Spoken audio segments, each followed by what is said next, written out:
very tiring, but please know that's the way we're going to see transformative changes with your work on the ground. We are here virtually, far removed from the gathering that I last saw many of you at the CPD People's Assembly last summer in Detroit. This, we all know, is not for the comfort of being in our own homes, but for the fact that we are in the midst of a raging pandemic that has ravaged our families, our friends, our communities, and the world. It truly is a time of a crisis that I could never have imagined being in the middle of. Every single one of you here are community members, are real leaders, whether it be on the ground or in elected capacity. You are all making a huge difference and really showing up for our neighbors. We now have been called to act with extraordinary boldness in this time of crisis. One of the things that I like to share, and some of you have heard me share these words, and I really wanted to express them and kind of center everything I'm going to be kind of talking about in these words. But Sonia Renee Taylor's words have been heavy on my mind and guided me through these really tough times, and I want to share them with you. Sonia said, we quote, she said, "We will not go back to normal. Normal never was. Our pre-corona existence was never normal, other than that we normalized greed, inequity, exhaustion, depletion, distraction, disconnection, confusion, rage, hoarding, hate, and lack. We should not long to return, my friends. We are being given an opportunity to stitch a new garment, one that fits all of humanity and nature." We know what our communities need, y'all. And what she's talking about is taking this moment, a very painful moment for many of our communities and our neighbors, and using it to even give us more strength to continue this fight.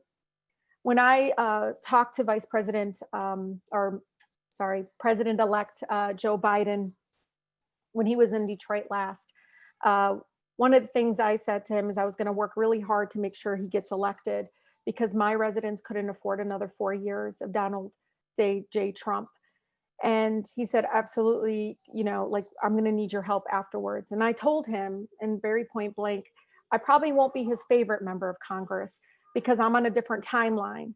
And I told him I represent the third poorest congressional district in the country, and they've been waiting a long time, far too long. They'd have another hour, nor do they have another month, a week, a day to wait for bold change to better their lives.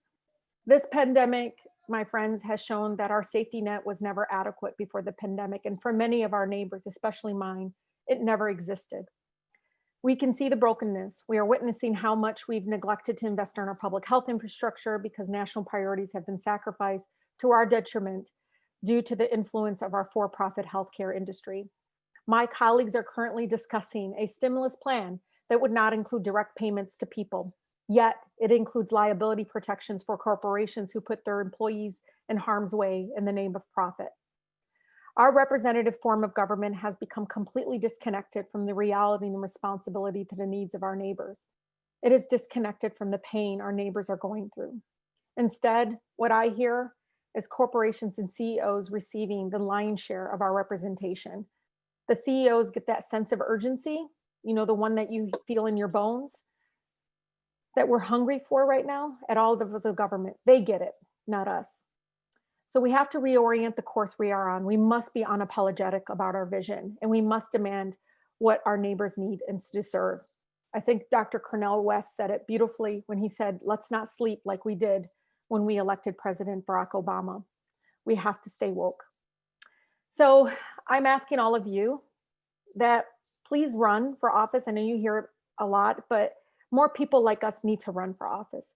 If we're not at the table and reconstructing the legs on which we stand, it's how do we think that our neighbors need to be represented? All of that. We won't be able to see those bold changes. And I'm asking all of you to run because I think many of you have these lived experiences that are lacking at all levels of government.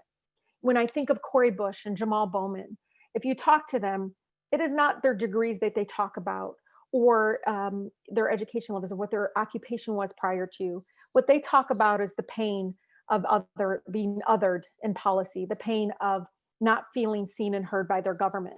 And so I'm asking all of you, no matter your background, if you have this painful lived experience, don't think of it as a weakness. Think of it as the fact that that's why you're needed at this table, so that government can feel differently, speak differently, not just look differently. So grassroots organizations delivered this presidency for President-elect Biden. We all know it. Black and brown led organizations did this. So deep canvassing, phone calls, direct human contact, which we now, many of us don't underestimate, but some people do, the consultants, the polls, all don't understand the importance of it. We are key in defeating this agenda of darkness, hate, and pain. So thank you for believing in that vision of really respecting people enough to come to their door, to talk to them directly, even if it's sometimes through text or phone calls. But we can't stop here. And with that, those in power cannot take this for granted. I know you all did not do this work for things to be business as usual. Our neighbors didn't go to vote for the status quo to remain exactly as it is. My residents, my neighbors, y'all, they had to pass, and it makes me emotional, but they had to pass blighted homes, closed schools, dirty air, poverty to vote for President-elect Biden and Harris. So I want you all to know, even as I'm in Congress, I know that. I know they believed in better and they believed in the possibility, but it's our job, and you all have to help us do that. That means not just organizing on the ground and being behind the scenes. That means putting your name on the ballot. We need you more than ever. I want you all to know that even though you see this vulnerability in me, that many people don't understand why I shed tears, it's because we've waited too long. People are literally dying because we have a broken systems, not only our healthcare, our immigration system, the way we deal even with poverty, and God, the anti-Blackness in our country through policy, through housing, through incarceration, through everything that you see, all of it is because we have been waiting. And every time I turn around, people still continue to wait for the stimulus check and the next package. I'm done waiting. I hope you're done waiting too.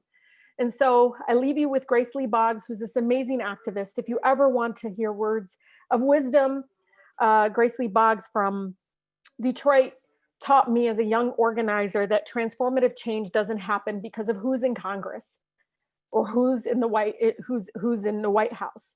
I promise you that transformative change of civil rights, the right to vote, of labor rights to be able to organize in the workplace, anti-war movement, all of that did not happen because of who was in the White House or who was in Congress. It happened because the streets demanded it. So I'm asking all of you for that partnership. I can't wait to see your names on the ballot. I heard great stories of people were inspired the last time I spoke to you all. I just want you to know, if anything, even these places that you're getting elected at the local level, I know the Michigan House wasn't ready for someone like me, and I know Congress sure wasn't ready for someone like me, but the people are ready for people like you. So please put your name on the ballot, run. And thank you all again so much for this opportunity again to be in this space. Let's make great things happen. Let's truly show up for our neighbors and save lives. Thank you. Thank you so much. Thank you so much, Congresswoman Tlaib. This was just gorgeous and beautiful, and you spoke truth to power in ways that we could have never imagined. You spoke the words of our hearts, and we are so grateful that you came into community with us to share the hope, the promise, the pain, all the things that we need to make this world a better place and for us to transform into the equitable, just society that we all deserve and is long overdue. Thank you so, so, so much for sharing and being in this vulnerable space with each of us. This is an incredible day.